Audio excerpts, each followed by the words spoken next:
بعض مست ملنگ قسم کے ایسے لوگ بھی بنے ہوتے ہیں، ان سے کہا جائے نماز نہیں پڑھتے، وہ کہتے ہیں کہ بھئی نماز تو وہ ہوتی ہے جو قائم ہو، آپ پڑھتے ہیں، ہم نماز قائم کرتے ہیں، یعنی دوسرے لفظوں میں بھی ہمیں نماز سے سروکار کوئی نہیں ہے، ہم نے پڑھنی کوئی نہیں ہے۔ اسی طرح یہاں پہ ایک علاقہ ہے کوکیاں والا، مجھے اسٹوڈنٹس نے آ کے بتایا یہاں پہ کوئی بابا جی ہیں، وہ کہتے ہیں کہ یہ نماز ضروری نہیں ہے، یہ مولویوں نے شروع کر رکھا ہے۔ میں نے ان سے گزارش کی، میں نے کہا بابا جی نماز یہ مولویوں نے شروع کی ہے، یعنی جس کو کوئی کام نہیں نہ آتا وہ کہتا ہے یہ مولویوں نے شروع کیا۔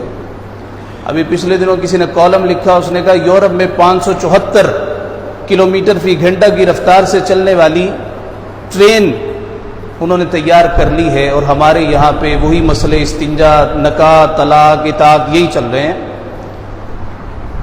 میں نے کہا کہ یہ بات تو آپ اس وقت کرو جب یورپ کی ٹرینیں وہاں کے پادریوں نے ایجاد کی ہوں، سائنسدانوں نے کی ہیں، اور آپ ہر چیز کا ملبہ علماء کرام پہ نہیں۔ کیا کسی عالم دین نے، کسی مولوی صاحب نے روکا ہے آپ ٹرین نہ ایجاد کریں؟ کیا کسی نے کہا ہے آپ ایٹم بم نہ بنائیں؟ کسی نے کہا ہے آپ پل نہ بنائیں؟ کتنی بڑی بڑی یونیورسٹیز ہیں، تو اپنے سائنسدانوں کے نکمے پن کا ملبہ سارے کا سارا یہ علماء پہ۔ حالانکہ 1450 سال سے دیکھیں کہ جو کام علماء کا ہے اس میں انہوں نے رتی برابر بھی کبھی فرق نہیں کیا، اور اس میں کبھی وہ ناکام نہیں ہوئے۔ کوئی مسجد تاریخ میں، کوئی مسجد کہ امام صاحب نے ہڑتال کر دی آج نماز نہیں ہوگی، میری تنخواہ بڑھا دیں۔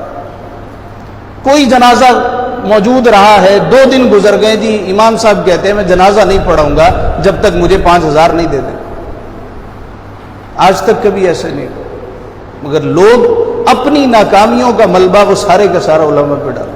ایک بابا جی قرآن کی تلاوت کر رہے تھے تو ان کا بیٹا وہ ٹک ٹاکر ٹائپ تھا، وہ اپنے آپ کو میں بڑا سائنٹسٹ بن گیا ہوں، میں پرویز ہود بھائی بن گیا ہوں۔ وہ آیا اور آگے کہنے لگا دنیا چاند پہ پہنچ گئی ہے اور آپ ابھی تک قرآن کھولے بیٹھے۔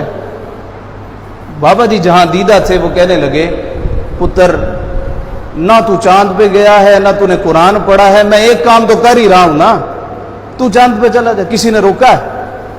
تو جن کا کام ہے انہوں نے تو وہ کرنا ہی کرنا۔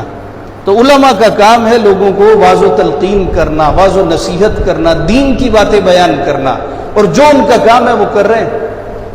یہ چاند پہ جانا اور ٹیکنالوجی میں ترقی کرنا، آگے بڑھنا، یہ سائنٹسٹ کا کام ہوتا ہے، یہ سائنسدانوں کا کام ہوتا ہے، یہ بیچارے مولویوں کا کام نہیں ہوتا۔ ہم کہتے ہیں کراچی کی میمن مسجد کے امام صاحب وہ کوئی ایسی گاڑی بنا دیں جو مریخ پہ چلی جائے۔ فتاوی رضویہ میں ہے جو علماء کرام پر بغیر کسی شرعی وجہ سے تان کرتا ہے، تشنیع کرتا ہے، بغض رکھتا ہے، وہ ڈرے کہ اس کا خاتمہ ایمان پہ نہیں ہوگا۔ تو اسلام پہ تان کرنا چاہتا ہے تو چونکہ کر نہیں سکتا، لوگوں سے ڈرتا ہے، اس لیے جو اسلام سے منسلک لوگ ہیں ان کے خلاف تان و تشنیع کا بازار گرم کیے رکھتا ہے۔